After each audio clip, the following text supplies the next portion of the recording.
A new movie on one of the most controversial events in U.S. history is in the works. Indiegogo thing over here. The Greensboro man behind the project says it's the Vietnam War movie Hollywood won't make. And of those films, we found that none of them have properly addressed or even really brought up in any tangible way the Vietnam War experience for black GIs. This is not out there. And that was the most compelling thing. This story's not being told, and it is an absolute fresh take on a very important subject. Point Man addresses the experience of African-American soldiers fighting in Vietnam. When I read through the whole script, I was like, wow, this story is something that needs to be told. People need to know about this.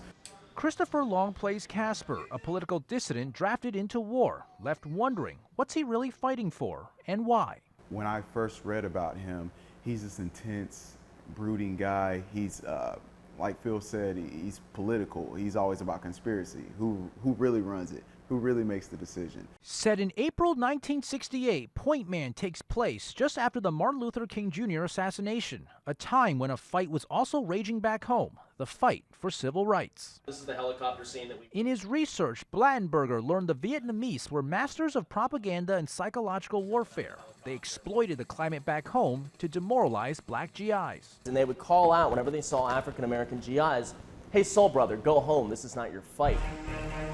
Imagine, you're a black GI, 1968. Your country won't fight for your rights back home. They assassinate the one guy who's actually doing it. And they're shipping you off, thousands of miles away to go kill other people.